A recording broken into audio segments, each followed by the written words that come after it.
Uh, must Christianity always be pacifistic, or can we be just and honorable? Militant, I suppose. The answer is no. It need not always be pacifistic, but it must always be just and honorable. And one of the arguments that's come up, the church, has a teaching on just war and the various things that are required to make war just. Well, part of the problem is this issue of making war on civilians, because that's not something you can do according to the church's idea of just war. But the modern technology of the battlefield, Yeah. the collateral damage, as we Americans like to call it, make it very difficult to avoid damaging the civilian population. And as I say, with World War I and especially World War II, making war, total war, on the civilian population, it became an accepted part of war making. It seems that this was injuring the collateral damage. It seems to go back further than that, though, doesn't it? I mean, isn't in the Bible they encapsulate Jerusalem and everyone is starving? Yeah, The story of Ruth, I think it kill was. them. When the Romans, And the Romans did this all the time, I thought. they sure did, but the Christians were not supposed to do that. Right. Okay. Those peoples were not Christians. Yeah. But you have these European countries that pretended to be Christian, the United States that pretended to be Christian. And what were they doing? They were bombing and gassing civilian populations.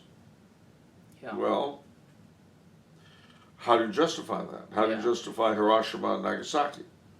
How do you justify Rotterdam and London? How do you justify Hamburg and Dresden?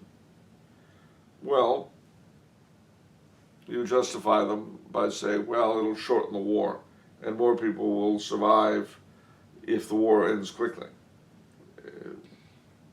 Well, I heard for the Hiroshima, maybe from you, maybe from someone else, for the nukes, it was that there was going to be a huge defection because all the people who were in the theater of Europe they weren't going to go over to Japan. There was a huge risk. They weren't looking forward to it, and there's certainly, even if they had, there certainly would have been enormous casualties on both sides with Operation Olympic.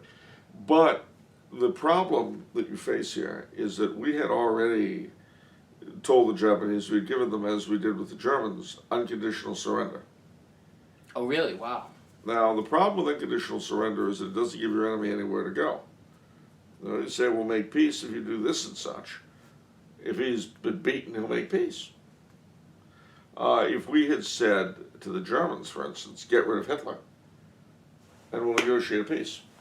But no, it was unconditional warfare. It doesn't matter if you get rid of Hitler or keep him. It doesn't matter if you get rid of Tojo or keep him. Unconditional warfare.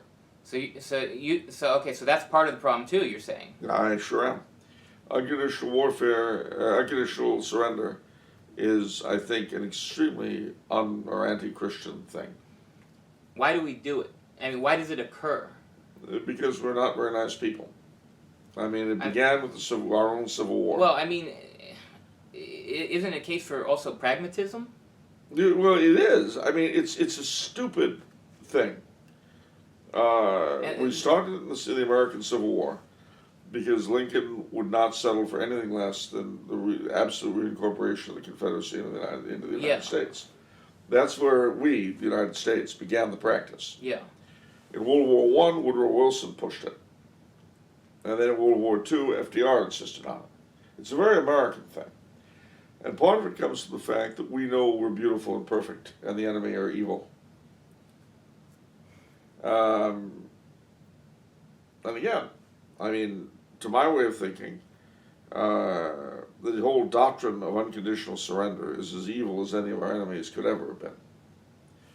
Without it, we could have ended the war in Europe 2 or 3 years earlier and not have the Soviets in the middle of the continent.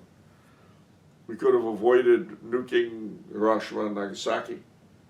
We wouldn't have gotten everything we want. But then we didn't get everything we want, did we? No. We got the Soviet Union in the center of Europe, and we had China go communist. So, gee, I guess even holding out for unconditional surrender didn't get us what we want. It did, however, ensure the deaths of millions of innocent civilians on both sides. to say nothing of soldiers, sailors, and airmen. Yeah, has there been any popes opined on this question of unconditional surrender? Yeah, they didn't seem to like it much. I don't know that it's ever been specifically condemned, however. Yeah. And part of the reason for that is that, as I say, Pius XII did favor the Allies in World War II and was unlikely to do anything that would have detracted from their effort. Okay.